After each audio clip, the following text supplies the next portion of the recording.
Laws for burnt offerings. The Lord called Moses and spoke to him from the tent of meeting, saying, Speak to the people of Israel and say to them, When any one of you brings an offering to the Lord, you shall bring your offering of livestock from the herd or from the flock. If his offering is a burnt offering from the herd, he shall offer a male without blemish. He shall bring it to the entrance of the tent of meeting, that he may be accepted before the Lord. He shall lay his hand on the head of the burnt offering, and it shall be accepted for him to make atonement for him. Then he shall kill the bull before the Lord, and Aaron's sons the priests shall bring the blood and throw the blood against the sides of the altar that is at the entrance of the tent of meeting. Then he shall flay the burnt offering and cut it into pieces. And the sons of Aaron the priest shall put fire on the altar and arrange wood on the fire. And Aaron's sons the priests shall arrange the pieces, the head and the fat, on the wood that is on the fire on the altar. But its entrails and its legs he shall wash with water. And the priest shall burn all of it on the altar, as a burnt offering, a food offering with a pleasing aroma to the Lord. If his gift for a burnt offering is from the flock, from the sheep or goats, he shall bring a male without blemish. And he shall kill it on the north side of the altar before the Lord, and Aaron's sons the priests shall throw its blood against the sides of the altar. And he shall cut it into pieces, with its head and its fat, and the priest shall arrange them on the wood that is on the fire on the altar. But the entrails and the legs he shall wash with water. And the priest shall offer all of it and burn it on the altar, it is a burnt offering, a food offering with a pleasing aroma to the Lord. If his offering to the Lord is a burnt offering of birds, then he shall bring his offering of turtle doves or pigeons. And the priest shall bring it to the altar and wring off its head and burn it on the altar. Its blood shall be drained out on the side of the altar. He shall remove its crop with its contents and cast it beside the altar on the east side, in the place for ashes. He shall tear it open by its wings, but shall not sever it completely. And the priest shall burn it on the altar, on the wood that is on the fire. It is a burnt offering, a food offering with a pleasing aroma to the Lord. Laws for grain offerings. When anyone brings a grain offering as an offering to the Lord, his offering shall be of fine flour. He shall pour oil on it and put frankincense on it. And bring it to Aaron's sons the priests. And he shall take from it a handful of the fine flour and oil, with all of its frankincense, and the priest shall burn this as its memorial portion on the altar, a food offering with a pleasing aroma to the Lord. But the rest of the grain offering shall be for Aaron and his sons, it is a most holy part of the Lord's food offerings. When you bring a grain offering baked in the oven as an offering, it shall be unleavened loaves of fine flour mixed with oil or unleavened wafers smeared with oil. And if your offering is a grain offering baked on a griddle, it shall be of fine flour unleavened, mixed with oil. You shall break it in pieces and pour oil on it, it is a grain offering. And if your offering is a grain offering cooked in a pan, it shall be made of fine flour with oil. And you shall bring the grain offering that is made of these things to the Lord, and when it is presented to the priest, he shall bring it to the altar. And the priest shall take from the grain offering its memorial portion and burn this on the altar, a food offering with a pleasing aroma to the Lord. But the rest of the grain offering shall be for Aaron and his sons, it is a most holy part of the Lord's food offerings. No grain offering that you bring to the Lord shall be made with leaven, for you shall burn no leaven nor any honey as a food offering to the Lord. As an offering of first fruits you may bring them to the Lord, but they shall not be offered on the altar for a pleasing aroma. You shall season all your grain offerings with salt. You shall not let the salt of the covenant with your God be missing from your grain offering, with all your offerings you shall offer salt. If you offer a grain offering of first fruits to the Lord, you shall offer for the grain offering of your first fruits fresh ears, roasted with fire, crushed new grain. And you shall put oil on it and lay frankincense on it, it is a grain offering. And the priest shall burn as its memorial portion some of the crushed grain and some of the oil with all of its frankincense, it is a food offering to the Lord. Laws for peace offerings. If his offering is a sacrifice of peace offering, if he offers an animal from the herd, male or female, he shall offer it without blemish before the Lord. And he shall lay his hand on the head of his offering and kill it at the entrance of the tent of meeting, and Aaron's sons the priests shall throw the blood against the sides of the altar. And from the sacrifice of the peace offering, as a food offering to the Lord, he shall offer the fat covering the entrails and all the fat that is on the entrails. And the 2 kidneys with the fat that is on them at the loins, and the long lobe of the liver that he shall remove with the kidneys. Then Aaron's sons shall burn it on the altar on top of the burnt offering, which is on the wood on the fire, it is a food offering with a pleasing aroma to the Lord. If his offering for a sacrifice of peace offering to the Lord is an animal from the flock, male or female, he shall offer it without blemish. If he offers a lamb for his offering, then he shall offer it before the Lord. Lay his hand on the head of his offering, and kill it in front of the tent of meeting, and Aaron's sons shall throw its blood against the sides of the altar. Then from the sacrifice of the peace offering he shall offer as a food offering to the Lord its fat. He shall remove the whole fat tail, cut off close to the backbone, and the fat that covers the entrails and all the fat that is on the entrails. And the 2 kidneys with the fat that is on them at the loins and the long lobe of the liver that he shall remove with the kidneys. And the priest shall burn it on the altar as a food offering to the Lord. If his offering is a goat, then he shall offer it before the Lord. And lay his hand on its head and kill it in front of the tent of meeting, and the sons of Aaron shall throw its blood against the sides of the altar. Then he shall offer from it, as his offering for a food offering to the Lord, the fat covering the entrails and all the fat that is on the entrails. And the 2 kidneys with the fat that is on them at the loins and the long lobe of the liver that he shall remove with the kidneys. And the priest shall burn them on the altar as a food offering with a pleasing aroma. All fat is the Lord's. It shall be a statute forever throughout your generations, in all your dwelling places, that you eat neither fat nor blood. Laws for sin offerings. And the Lord spoke to Moses, saying, Speak to the people of Israel, saying, If anyone sins unintentionally in any of the Lord's commandments about things not to be done, and does any one of them, if it is the anointed priest who sins, thus bringing guilt on the people, then he shall offer for the sin that he has committed a bull from the herd without blemish to the Lord for a sin offering. He shall bring the bull to the entrance of the tent of meeting before the Lord and lay his hand on the head of the bull and kill the bull before the Lord. And the anointed priest shall take some of the blood of the bull and bring it into the tent of meeting. And the priest shall dip his finger in the blood and sprinkle part of the blood 7 times before the Lord in front of the veil of the sanctuary. And the priest shall put some of the blood on the horns of the altar of fragrant incense before the Lord that is in the tent of meeting, and all the rest of the blood of the bull he shall pour out at the base of the altar of burnt offering that is at the entrance of the tent of meeting. And all the fat of the bull of the sin offering he shall remove from it, the fat that covers the entrails and all the fat that is on the entrails. And the 2 kidneys with the fat that is on them at the loins and the long lobe of the liver that he shall remove with the kidneys. Just as these are taken from the ox of the sacrifice of the peace offerings, and the priest shall burn them on the altar of burnt offering. But the skin of the bull and all its flesh, with its head, its legs, its entrails, and its dung. All the rest of the bull, he shall carry outside the camp to a clean place, to the ash heap, and shall burn it up on a fire of wood. On the ash heap it shall be burned up. If the whole congregation of Israel sins unintentionally and the thing is hidden from the eyes of the assembly, and they do any one of the things that by the Lord's commandments ought not to be done, and they realize their guilt. When the sin which they have committed becomes known, the assembly shall offer a bull from the herd for a sin offering and bring it in front of the tent of meeting. And the elders of the congregation shall lay their hands on the head of the bull before the Lord, and the bull shall be killed before the Lord. Then the anointed priest shall bring some of the blood of the bull into the tent of meeting.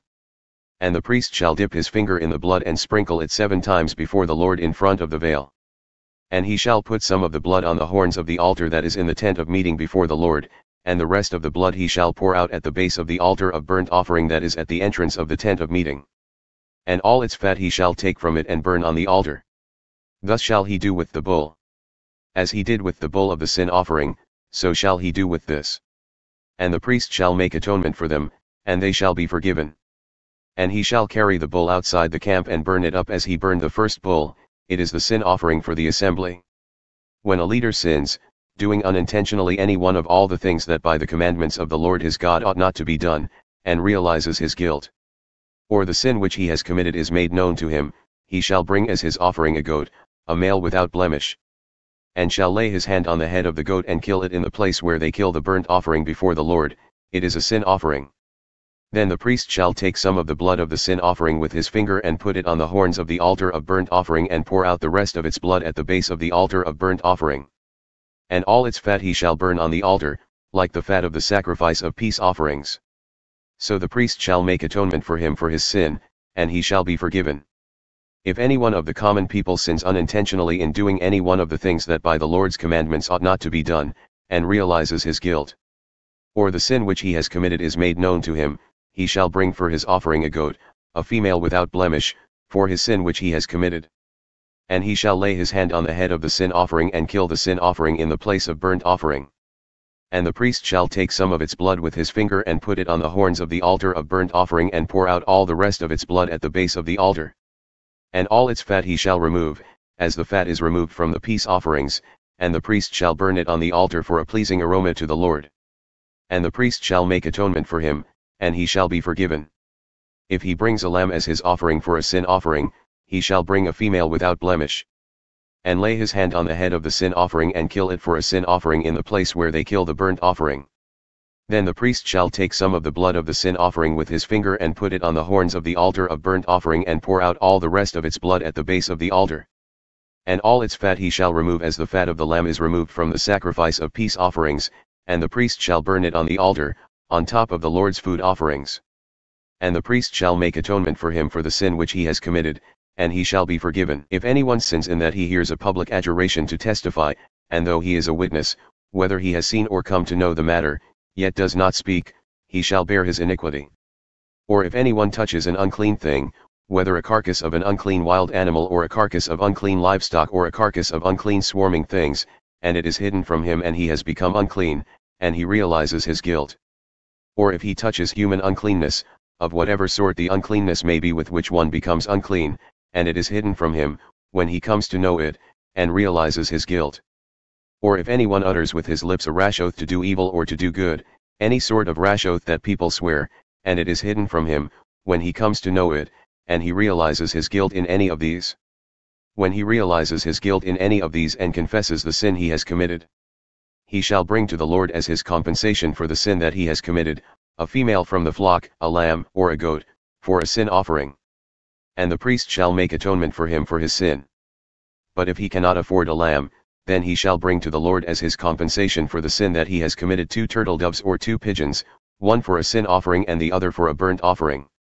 He shall bring them to the priest, who shall offer first the one for the sin offering. He shall wring its head from its neck but shall not sever it completely.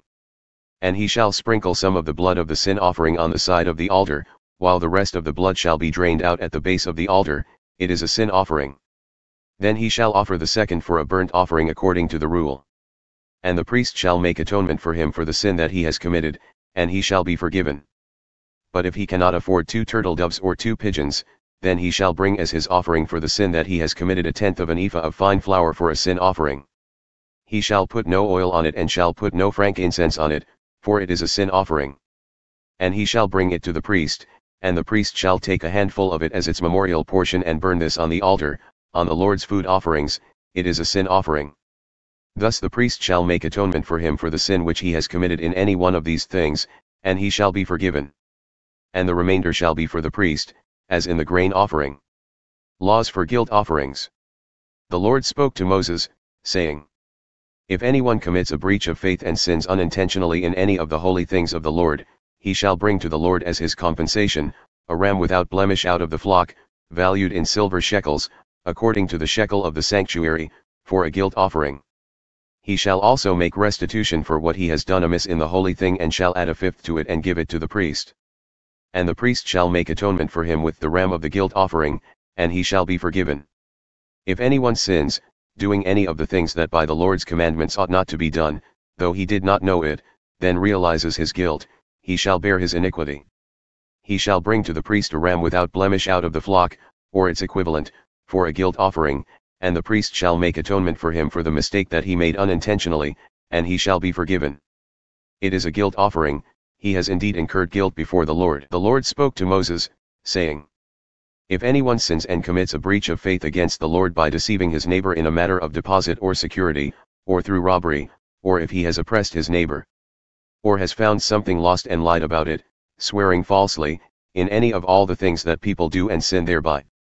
If he has sinned and has realized his guilt and will restore what he took by robbery or what he got by oppression or the deposit that was committed to him or the lost thing that he found, or anything about which he has sworn falsely, he shall restore it in full and shall add 1/5 to it, and give it to him to whom it belongs on the day he realizes his guilt. And he shall bring to the priest as his compensation to the Lord a ram without blemish out of the flock, or its equivalent, for a guilt offering. And the priest shall make atonement for him before the Lord, and he shall be forgiven for any of the things that one may do and thereby become guilty.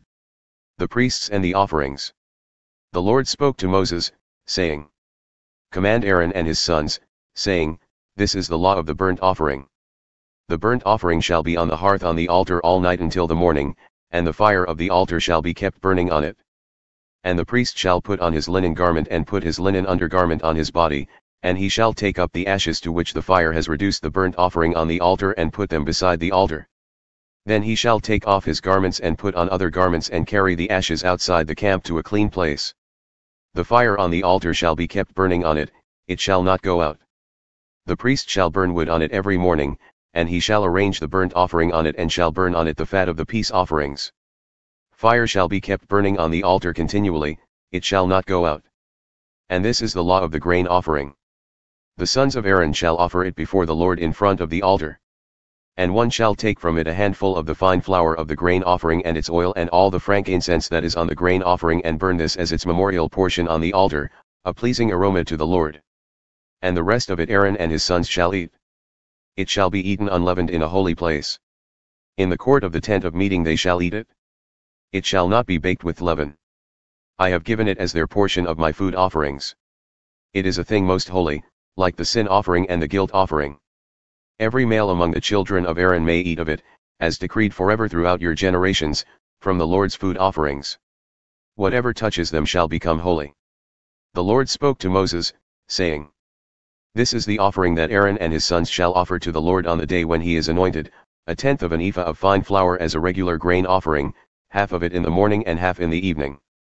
It shall be made with oil on a griddle. You shall bring it well mixed, in baked pieces like a grain offering, and offer it for a pleasing aroma to the Lord. The priest from among Aaron's sons, who is anointed to succeed him, shall offer it to the Lord as decreed forever. The whole of it shall be burned. Every grain offering of a priest shall be wholly burned. It shall not be eaten. The Lord spoke to Moses, saying, Speak to Aaron and his sons, saying, This is the law of the sin offering. In the place where the burnt offering is killed shall the sin offering be killed before the Lord, it is most holy. The priest who offers it for sin shall eat it. In a holy place it shall be eaten, in the court of the tent of meeting.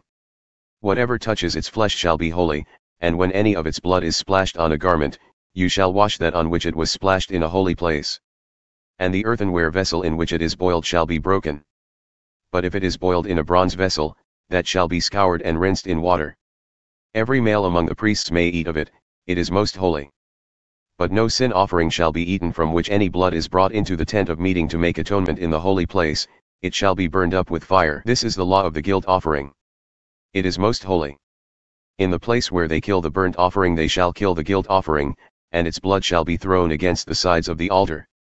And all its fat shall be offered, the fat tail, the fat that covers the entrails, the 2 kidneys with the fat that is on them at the loins, and the long lobe of the liver that he shall remove with the kidneys. The priest shall burn them on the altar as a food offering to the Lord, it is a guilt offering. Every male among the priests may eat of it. It shall be eaten in a holy place. It is most holy. The guilt offering is just like the sin offering, there is one law for them. The priest who makes atonement with it shall have it. And the priest who offers any man's burnt offering shall have for himself the skin of the burnt offering that he has offered. And every grain offering baked in the oven and all that is prepared on a pan or a griddle shall belong to the priest who offers it. And every grain offering, mixed with oil or dry, shall be shared equally among all the sons of Aaron. And this is the law of the sacrifice of peace offerings that one may offer to the Lord. If he offers it for a thanksgiving, then he shall offer with the thanksgiving sacrifice unleavened loaves mixed with oil, unleavened wafers smeared with oil, and loaves of fine flour well mixed with oil. With the sacrifice of his peace offerings for thanksgiving he shall bring his offering with loaves of leavened bread. And from it he shall offer 1 loaf from each offering, as a gift to the Lord. It shall belong to the priest who throws the blood of the peace offerings. And the flesh of the sacrifice of his peace offerings for thanksgiving shall be eaten on the day of his offering. He shall not leave any of it until the morning. But if the sacrifice of his offering is a vow offering or a freewill offering, it shall be eaten on the day that he offers his sacrifice, and on the next day what remains of it shall be eaten. But what remains of the flesh of the sacrifice on the 3rd day shall be burned up with fire. If any of the flesh of the sacrifice of his peace offering is eaten on the 3rd day, he who offers it shall not be accepted, neither shall it be credited to him. It is tainted, and he who eats of it shall bear his iniquity. Flesh that touches any unclean thing shall not be eaten. It shall be burned up with fire. All who are clean may eat flesh. But the person who eats of the flesh of the sacrifice of the Lord's peace offerings while an uncleanness is on him, that person shall be cut off from his people. And if anyone touches an unclean thing, whether human uncleanness or an unclean beast or any unclean detestable creature, and then eats some flesh from the sacrifice of the Lord's peace offerings, that person shall be cut off from his people. The Lord spoke to Moses, saying, Speak to the people of Israel, saying, You shall eat no fat, of ox or sheep or goat. The fat of an animal that dies of itself and the fat of one that is torn by beasts may be put to any other use, but on no account shall you eat it. For every person who eats of the fat of an animal of which a food offering may be made to the Lord shall be cut off from his people. Moreover, you shall eat no blood whatever, whether of fowl or of animal, in any of your dwelling places. Whoever eats any blood, that person shall be cut off from his people. The Lord spoke to Moses, saying, Speak to the people of Israel, saying, Whoever offers the sacrifice of his peace offerings to the Lord shall bring his offering to the Lord from the sacrifice of his peace offerings. His own hands shall bring the Lord's food offerings.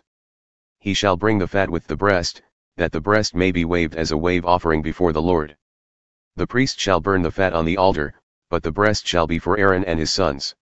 And the right thigh you shall give to the priest as a contribution from the sacrifice of your peace offerings. Whoever among the sons of Aaron offers the blood of the peace offerings and the fat shall have the right thigh for a portion. For the breast that is waved and the thigh that is contributed I have taken from the people of Israel, out of the sacrifices of their peace offerings, and have given them to Aaron the priest and to his sons, as a perpetual due from the people of Israel.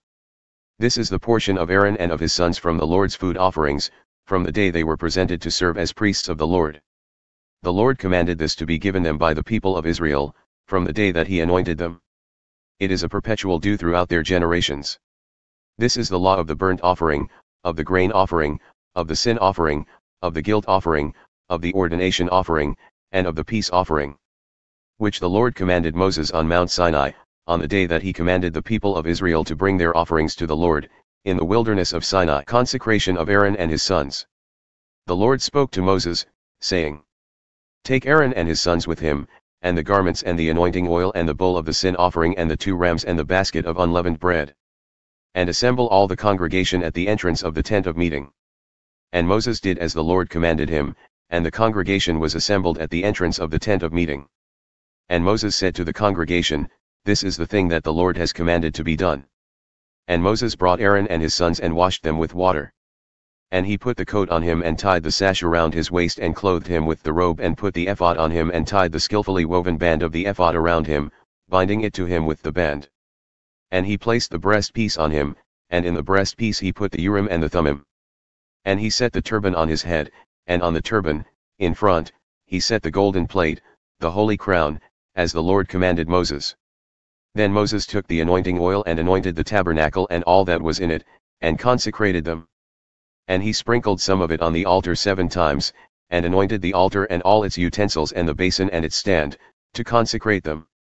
And he poured some of the anointing oil on Aaron's head and anointed him to consecrate him. And Moses brought Aaron's sons and clothed them with coats and tied sashes around their waists and bound caps on them, as the Lord commanded Moses. Then he brought the bull of the sin offering, and Aaron and his sons laid their hands on the head of the bull of the sin offering. And he killed it, and Moses took the blood, and with his finger put it on the horns of the altar around it and purified the altar and poured out the blood at the base of the altar and consecrated it to make atonement for it. And he took all the fat that was on the entrails and the long lobe of the liver and the 2 kidneys with their fat, and Moses burned them on the altar. But the bull and its skin and its flesh and its dung he burned up with fire outside the camp, as the Lord commanded Moses. Then he presented the ram of the burnt offering, and Aaron and his sons laid their hands on the head of the ram. And he killed it, and Moses threw the blood against the sides of the altar. He cut the ram into pieces, and Moses burned the head and the pieces and the fat. He washed the entrails and the legs with water, and Moses burned the whole ram on the altar. It was a burnt offering with a pleasing aroma, a food offering for the Lord, as the Lord commanded Moses. Then he presented the other ram, the ram of ordination, and Aaron and his sons laid their hands on the head of the ram. And he killed it, and Moses took some of its blood and put it on the lobe of Aaron's right ear and on the thumb of his right hand and on the big toe of his right foot. Then he presented Aaron's sons, and Moses put some of the blood on the lobes of their right ears and on the thumbs of their right hands and on the big toes of their right feet. And Moses threw the blood against the sides of the altar. Then he took the fat and the fat tail and all the fat that was on the entrails and the long lobe of the liver and the 2 kidneys with their fat and the right thigh. And out of the basket of unleavened bread that was before the Lord he took 1 unleavened loaf and 1 loaf of bread with oil and 1 wafer and placed them on the pieces of fat and on the right thigh. And he put all these in the hands of Aaron and in the hands of his sons and waved them as a wave offering before the Lord. Then Moses took them from their hands and burned them on the altar with the burnt offering. This was an ordination offering with a pleasing aroma, a food offering to the Lord. And Moses took the breast and waved it for a wave offering before the Lord. It was Moses' portion of the ram of ordination, as the Lord commanded Moses. Then Moses took some of the anointing oil and of the blood that was on the altar and sprinkled it on Aaron and his garments, and also on his sons and his sons' garments. So he consecrated Aaron and his garments, and his sons' garments with him. And Moses said to Aaron and his sons, Boil the flesh at the entrance of the tent of meeting, and there eat it and the bread that is in the basket of ordination offerings, as I commanded, saying, Aaron and his sons shall eat it. And what remains of the flesh and the bread you shall burn up with fire. And you shall not go outside the entrance of the tent of meeting for 7 days, until the days of your ordination are completed, for it will take 7 days to ordain you. As has been done today, the Lord has commanded to be done to make atonement for you. At the entrance of the tent of meeting you shall remain day and night for 7 days, performing what the Lord has charged, so that you do not die, for so I have been commanded. And Aaron and his sons did all the things that the Lord commanded by Moses. The Lord accepts Aaron's offering.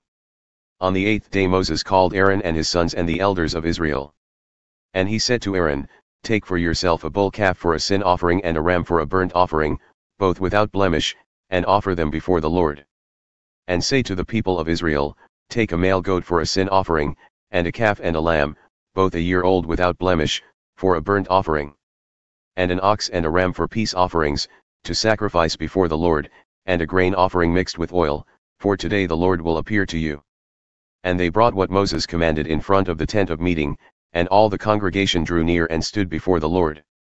And Moses said, This is the thing that the Lord commanded you to do, that the glory of the Lord may appear to you.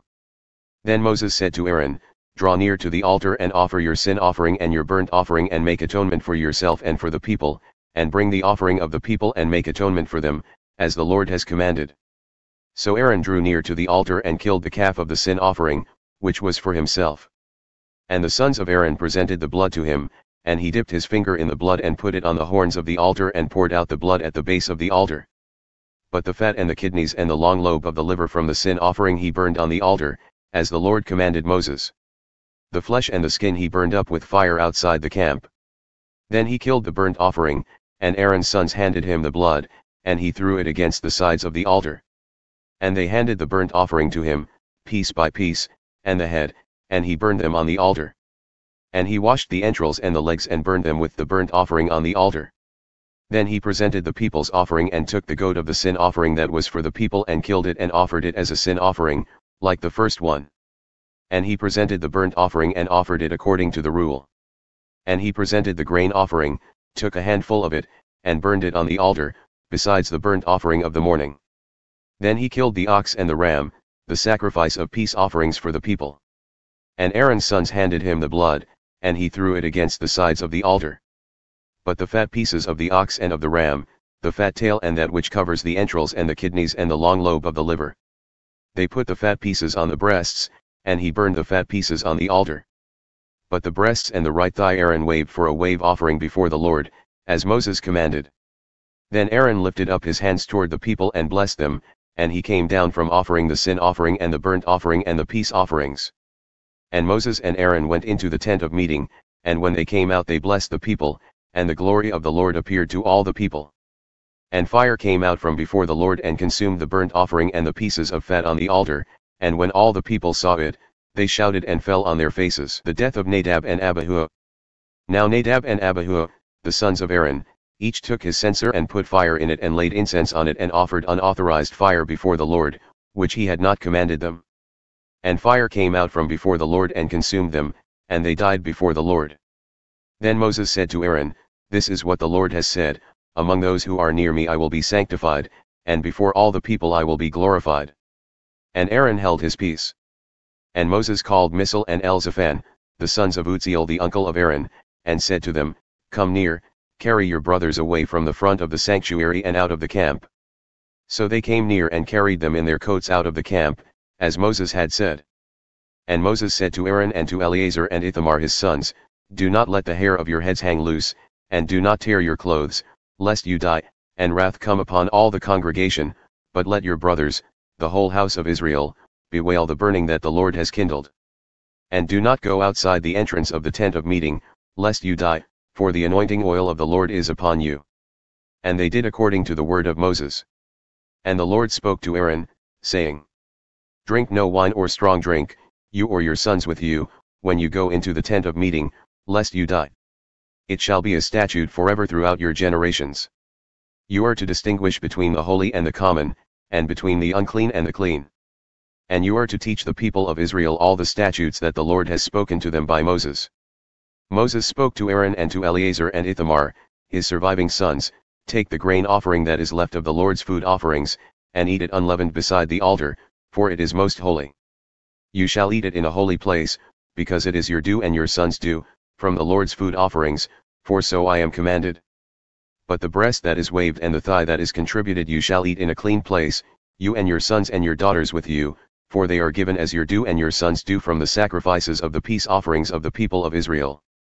The thigh that is contributed and the breast that is waved they shall bring with the food offerings of the fat pieces to wave for a wave offering before the Lord, and it shall be yours and your sons with you as a due forever, as the Lord has commanded. Now Moses diligently inquired about the goat of the sin offering, and behold, it was burned up. And he was angry with Eleazar and Ithamar, the surviving sons of Aaron, saying, Why have you not eaten the sin offering in the place of the sanctuary, since it is a thing most holy and has been given to you that you may bear the iniquity of the congregation, to make atonement for them before the Lord? Behold, its blood was not brought into the inner part of the sanctuary. You certainly ought to have eaten it in the sanctuary, as I commanded. And Aaron said to Moses, Behold, today they have offered their sin offering and their burnt offering before the Lord, and yet such things as these have happened to me. If I had eaten the sin offering today, would the Lord have approved? And when Moses heard that, he approved clean and unclean animals. And the Lord spoke to Moses and Aaron, saying to them, Speak to the people of Israel, saying, These are the living things that you may eat among all the animals that are on the earth. Whatever parts the hoof and is cloven-footed and chews the cud, among the animals, you may eat. Nevertheless, among those that chew the cud or part the hoof, you shall not eat these. The camel, because it chews the cud but does not part the hoof, is unclean to you. And the rock badger, because it chews the cud but does not part the hoof, is unclean to you. And the hare, because it chews the cud but does not part the hoof, is unclean to you. And the pig, because it parts the hoof and is cloven-footed but does not chew the cud, is unclean to you. You shall not eat any of their flesh, and you shall not touch their carcasses, they are unclean to you. These you may eat, of all that are in the waters. Everything in the waters that has fins and scales, whether in the seas or in the rivers, you may eat. But anything in the seas or the rivers that does not have fins and scales, of the swarming creatures in the waters and of the living creatures that are in the waters, is detestable to you. You shall regard them as detestable, you shall not eat any of their flesh, and you shall detest their carcasses. Everything in the waters that does not have fins and scales is detestable to you. And these you shall detest among the birds, they shall not be eaten, they are detestable, the eagle, the bearded vulture, the black vulture, the kite, the falcon of any kind, every raven of any kind, the ostrich, the nighthawk, the seagull, the hawk of any kind, the little owl, the cormorant, the short-eared owl, the barn owl, the tawny owl, the carrion vulture, the stork, the heron of any kind, the hoopoe and the bat. All winged insects that go on all fours are detestable to you. Yet among the winged insects that go on all fours you may eat those that have jointed legs above their feet, with which to hop on the ground. Of them you may eat, the locust of any kind, the bald locust of any kind, the cricket of any kind, and the grasshopper of any kind. But all other winged insects that have 4 feet are detestable to you. And by these you shall become unclean. Whoever touches their carcass shall be unclean until the evening. And whoever carries any part of their carcass shall wash his clothes and be unclean until the evening. Every animal that parts the hoof but is not cloven-footed or does not chew the cud is unclean to you. Everyone who touches them shall be unclean. And all that walk on their paws, among the animals that go on all fours, are unclean to you. Whoever touches their carcass shall be unclean until the evening. And he who carries their carcass shall wash his clothes and be unclean until the evening, they are unclean to you. And these are unclean to you among the swarming things that swarm on the ground, the mole rat, the mouse, the great lizard of any kind, the gecko, the monitor lizard, the sand lizard, and the chameleon. These are unclean to you among all that swarm. Whoever touches them when they are dead shall be unclean until the evening. And anything on which any of them falls when they are dead shall be unclean, whether it is an article of wood or a garment or a skin or a sack, any article that is used for any purpose. It must be put into water, and it shall be unclean until the evening, then it shall be clean. And if any of them falls into any earthenware vessel, all that is in it shall be unclean, and you shall break it. Any food in it that could be eaten, on which water comes, shall be unclean. And all drink that could be drunk from every such vessel shall be unclean. And everything on which any part of their carcass falls shall be unclean. Whether oven or stove, it shall be broken in pieces. They are unclean and shall remain unclean for you. Nevertheless, a spring or a cistern holding water shall be clean, but whoever touches a carcass in them shall be unclean. And if any part of their carcass falls upon any seed grain that is to be sown, it is clean. But if water is put on the seed and any part of their carcass falls on it, it is unclean to you. And if any animal which you may eat dies, whoever touches its carcass shall be unclean until the evening. And whoever eats of its carcass shall wash his clothes and be unclean until the evening. And whoever carries the carcass shall wash his clothes and be unclean until the evening. Every swarming thing that swarms on the ground is detestable, it shall not be eaten. Whatever goes on its belly, and whatever goes on all fours, or whatever has many feet, any swarming thing that swarms on the ground, you shall not eat, for they are detestable. You shall not make yourselves detestable with any swarming thing that swarms, and you shall not defile yourselves with them, and become unclean through them. For I am the Lord your God. Consecrate yourselves therefore, and be holy, for I am holy. You shall not defile yourselves with any swarming thing that crawls on the ground. For I am the Lord who brought you up out of the land of Egypt to be your God. You shall therefore be holy, for I am holy. This is the law about beast and bird and every living creature that moves through the waters and every creature that swarms on the ground. To make a distinction between the unclean and the clean and between the living creature that may be eaten and the living creature that may not be eaten. Purification after childbirth. The Lord spoke to Moses, saying, Speak to the people of Israel, saying, If a woman conceives and bears a male child, then she shall be unclean 7 days. As at the time of her menstruation, she shall be unclean. And on the 8th day the flesh of his foreskin shall be circumcised. Then she shall continue for 33 days in the blood of her purifying. She shall not touch anything holy, nor come into the sanctuary, until the days of her purifying are completed. But if she bears a female child, then she shall be unclean 2 weeks, as in her menstruation. And she shall continue in the blood of her purifying for 66 days. And when the days of her purifying are completed, whether for a son or for a daughter, she shall bring to the priest at the entrance of the tent of meeting a lamb a year old for a burnt offering, and a pigeon or a turtle dove for a sin offering. And he shall offer it before the Lord and make atonement for her. Then she shall be clean from the flow of her blood. This is the law for her who bears a child, either male or female. And if she cannot afford a lamb, then she shall take 2 turtle doves or 2 pigeons, one for a burnt offering and the other for a sin offering.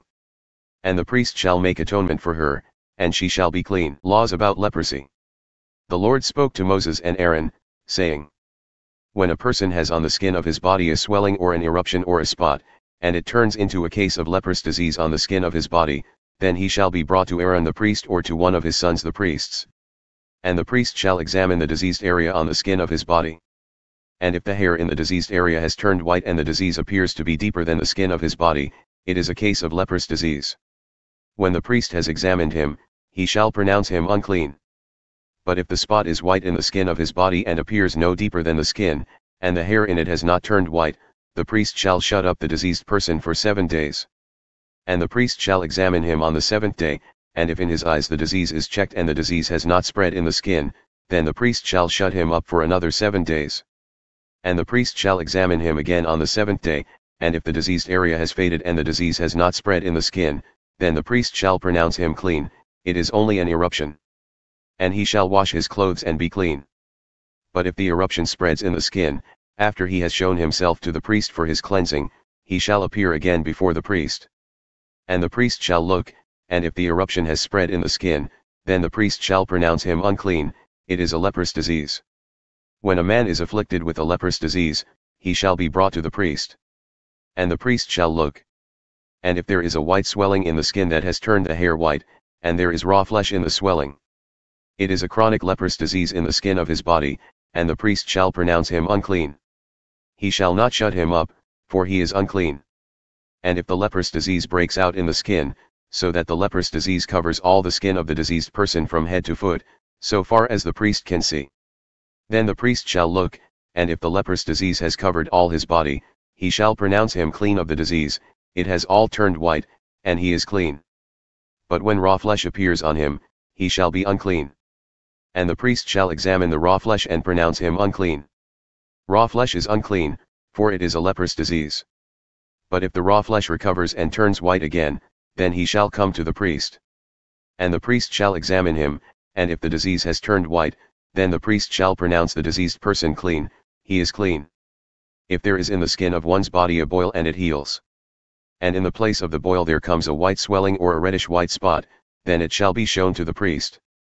And the priest shall look, and if it appears deeper than the skin and its hair has turned white, then the priest shall pronounce him unclean. It is a case of leprous disease that has broken out in the boil. But if the priest examines it and there is no white hair in it and it is not deeper than the skin, but has faded, then the priest shall shut him up 7 days. And if it spreads in the skin, then the priest shall pronounce him unclean, it is a disease. But if the spot remains in one place and does not spread, it is the scar of the boil, and the priest shall pronounce him clean. Or, when the body has a burn on its skin and the raw flesh of the burn becomes a spot, reddish white, or white, the priest shall examine it, and if the hair in the spot has turned white and it appears deeper than the skin, then it is a leprous disease. It has broken out in the burn, and the priest shall pronounce him unclean, it is a case of leprous disease. But if the priest examines it and there is no white hair in the spot and it is no deeper than the skin, but has faded, the priest shall shut him up 7 days. And the priest shall examine him the 7th day. If it is spreading in the skin, then the priest shall pronounce him unclean, it is a case of leprous disease. But if the spot remains in one place and does not spread in the skin, but has faded, it is a swelling from the burn, and the priest shall pronounce him clean, for it is the scar of the burn.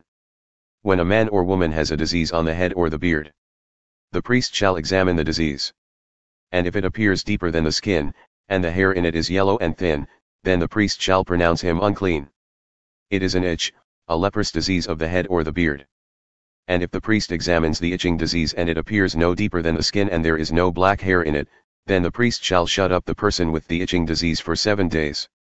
And on the 7th day the priest shall examine the disease.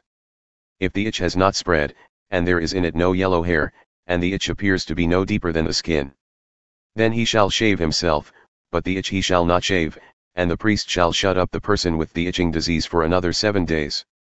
And on the 7th day the priest shall examine the itch, and if the itch has not spread in the skin and it appears to be no deeper than the skin, then the priest shall pronounce him clean. And he shall wash his clothes and be clean. But if the itch spreads in the skin after his cleansing, then the priest shall examine him, and if the itch has spread in the skin, the priest need not seek for the yellow hair, he is unclean. But if in his eyes the itch is unchanged and black hair has grown in it, the itch is healed and he is clean, and the priest shall pronounce him clean. When a man or a woman has spots on the skin of the body, white spots, the priest shall look, and if the spots on the skin of the body are of a dull white, it is leukoderma that has broken out in the skin, he is clean. If a man's hair falls out from his head, he is bald, he is clean. And if a man's hair falls out from his forehead, he has baldness of the forehead, he is clean. But if there is on the bald head or the bald forehead a reddish white diseased area, it is a leprous disease breaking out on his bald head or his bald forehead. Then the priest shall examine him, and if the diseased swelling is reddish white on his bald head or on his bald forehead, like the appearance of leprous disease in the skin of the body, he is a leprous man, he is unclean. The priest must pronounce him unclean, his disease is on his head. The leprous person who has the disease shall wear torn clothes and let the hair of his head hang loose, and he shall cover his upper lip and cry out, unclean, unclean. He shall remain unclean as long as he has the disease.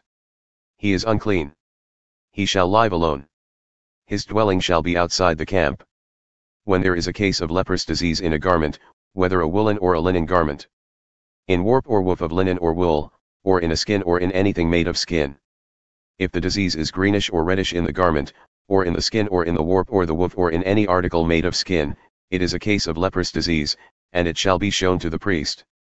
And the priest shall examine the disease and shut up that which has the disease for 7 days. Then he shall examine the disease on the 7th day. If the disease has spread in the garment, in the warp or the woof, or in the skin, whatever be the use of the skin, the disease is a persistent leprous disease, it is unclean. And he shall burn the garment, or the warp or the woof, the wool or the linen, or any article made of skin that is diseased, for it is a persistent leprous disease. It shall be burned in the fire. And if the priest examines, and if the disease has not spread in the garment, in the warp or the woof or in any article made of skin, then the priest shall command that they wash the thing in which is the disease, and he shall shut it up for another 7 days. And the priest shall examine the diseased thing after it has been washed. And if the appearance of the diseased area has not changed, though the disease has not spread, it is unclean. You shall burn it in the fire, whether the rot is on the back or on the front. But if the priest examines, and if the diseased area has faded after it has been washed, he shall tear it out of the garment or the skin or the warp or the woof. Then if it appears again in the garment, in the warp or the woof, or in any article made of skin, it is spreading. You shall burn with fire whatever has the disease. But the garment, or the warp or the woof, or any article made of skin from which the disease departs when you have washed it, shall then be washed a second time, and be clean.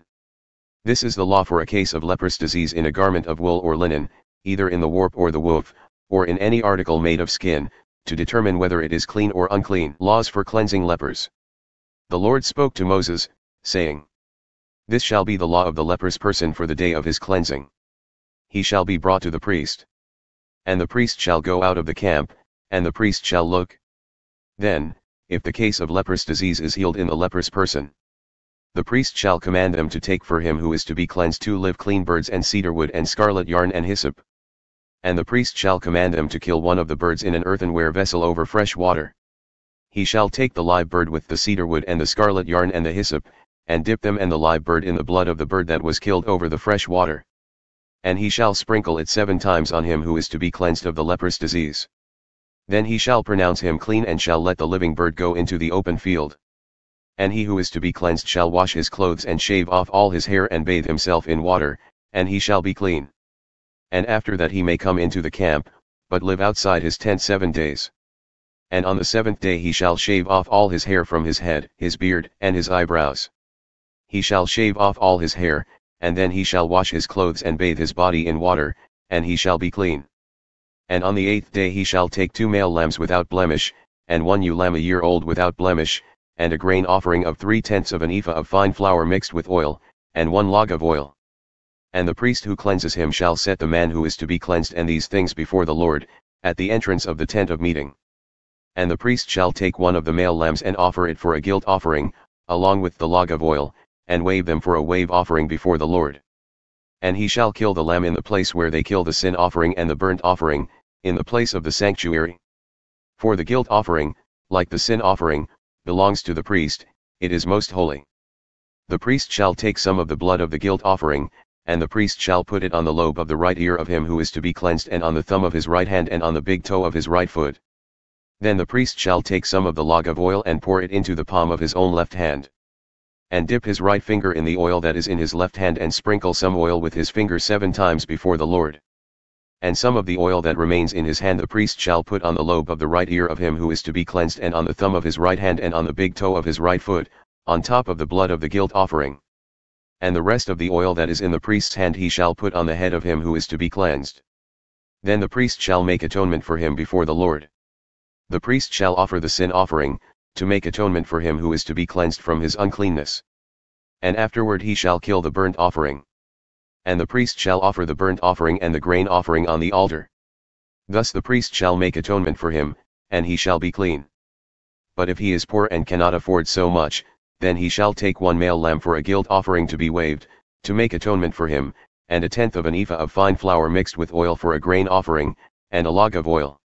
Also 2 turtle doves or 2 pigeons, whichever he can afford. The one shall be a sin offering and the other a burnt offering. And on the 8th day he shall bring them for his cleansing to the priest, to the entrance of the tent of meeting, before the Lord. And the priest shall take the lamb of the guilt offering and the log of oil, and the priest shall wave them for a wave offering before the Lord. And he shall kill the lamb of the guilt offering. And the priest shall take some of the blood of the guilt offering and put it on the lobe of the right ear of him who is to be cleansed, and on the thumb of his right hand and on the big toe of his right foot. And the priest shall pour some of the oil into the palm of his own left hand. And shall sprinkle with his right finger some of the oil that is in his left hand 7 times before the Lord. And the priest shall put some of the oil that is in his hand on the lobe of the right ear of him who is to be cleansed and on the thumb of his right hand and on the big toe of his right foot, in the place where the blood of the guilt offering was put. And the rest of the oil that is in the priest's hand he shall put on the head of him who is to be cleansed, to make atonement for him before the Lord. And he shall offer, of the turtle doves or pigeons, whichever he can afford. One for a sin offering and the other for a burnt offering, along with a grain offering. And the priest shall make atonement before the Lord for him who is being cleansed. This is the law for him in whom is a case of leprous disease, who cannot afford the offerings for his cleansing. Laws for cleansing houses. The Lord spoke to Moses and Aaron, saying, When you come into the land of Canaan, which I give you for a possession, and I put a case of leprous disease in a house in the land of your possession. Then he who owns the house shall come and tell the priest, There seems to me to be some case of disease in my house. Then the priest shall command that they empty the house before the priest goes to examine the disease, lest all that is in the house be declared unclean. And afterward the priest shall go in to see the house. And he shall examine the disease. And if the disease is in the walls of the house with greenish or reddish spots, and if it appears to be deeper than the surface, then the priest shall go out of the house to the door of the house and shut up the house 7 days. And the priest shall come again on the 7th day, and look. If the disease has spread in the walls of the house, then the priest shall command that they take out the stones in which is the disease and throw them into an unclean place outside the city. And he shall have the inside of the house scraped all around, and the plaster that they scrape off they shall pour out in an unclean place outside the city. Then they shall take other stones and put them in the place of those stones, and he shall take other plaster and plaster the house. If the disease breaks out again in the house, after he has taken out the stones and scraped the house and plastered it, then the priest shall go and look. And if the disease has spread in the house, it is a persistent leprous disease in the house, it is unclean. And he shall break down the house, its stones and timber and all the plaster of the house, and he shall carry them out of the city to an unclean place. Moreover, whoever enters the house while it is shut up shall be unclean until the evening. And whoever sleeps in the house shall wash his clothes, and whoever eats in the house shall wash his clothes. But if the priest comes and looks, and if the disease has not spread in the house after the house was plastered, then the priest shall pronounce the house clean, for the disease is healed. And for the cleansing of the house he shall take 2 small birds with cedar wood and scarlet yarn and hyssop. And shall kill one of the birds in an earthenware vessel over fresh water. And shall take the cedar wood and the hyssop and the scarlet yarn, along with the live bird, and dip them in the blood of the bird that was killed and in the fresh water and sprinkle the house 7 times. Thus he shall cleanse the house with the blood of the bird and with the fresh water and with the live bird and with the cedar wood and hyssop and scarlet yarn. And he shall let the live bird go out of the city into the open country. So he shall make atonement for the house, and it shall be clean. This is the law for any case of leprous disease, for an itch, for leprous disease in a garment or in a house, and for a swelling or an eruption or a spot, to show when it is unclean and when it is clean. This is the law for leprous disease. Laws about bodily discharges. The Lord spoke to Moses and Aaron, saying, Speak to the people of Israel and say to them, When any man has a discharge from his body, his discharge is unclean. And this is the law of his uncleanness for a discharge, whether his body runs with his discharge, or his body is blocked up by his discharge, it is his uncleanness. Every bed on which the one with the discharge lies shall be unclean, and everything on which he sits shall be unclean. And anyone who touches his bed shall wash his clothes and bathe himself in water and be unclean until the evening. And whoever sits on anything on which the one with the discharge has sat shall wash his clothes and bathe himself in water and be unclean until the evening. And whoever touches the body of the one with the discharge shall wash his clothes and bathe himself in water and be unclean until the evening. And if the one with the discharge spits on someone who is clean, then he shall wash his clothes and bathe himself in water and be unclean until the evening. And any saddle on which the one with the discharge rides shall be unclean. And whoever touches anything that was under him shall be unclean until the evening. And whoever carries such things shall wash his clothes and bathe himself in water and be unclean until the evening. Anyone whom the one with the discharge touches without having rinsed his hands in water shall wash his clothes and bathe himself in water and be unclean until the evening. And an earthenware vessel that the one with the discharge touches shall be broken, and every vessel of wood shall be rinsed in water. And when the one with the discharge is cleansed of his discharge, then he shall count for himself 7 days for his cleansing, and wash his clothes. And he shall bathe his body in fresh water and shall be clean. And on the 8th day he shall take 2 turtle doves or 2 pigeons and come before the Lord to the entrance of the tent of meeting and give them to the priest. And the priest shall use them, one for a sin offering and the other for a burnt offering. And the priest shall make atonement for him before the Lord for his discharge. If a man has an emission of semen, he shall bathe his whole body in water and be unclean until the evening. And every garment and every skin on which the semen comes shall be washed with water and be unclean until the evening. If a man lies with a woman and has an emission of semen, both of them shall bathe themselves in water and be unclean until the evening. When a woman has a discharge, and the discharge in her body is blood, she shall be in her menstrual impurity for 7 days, and whoever touches her shall be unclean until the evening. And everything on which she lies during her menstrual impurity shall be unclean. Everything also on which she sits shall be unclean. And whoever touches her bed shall wash his clothes and bathe himself in water and be unclean until the evening.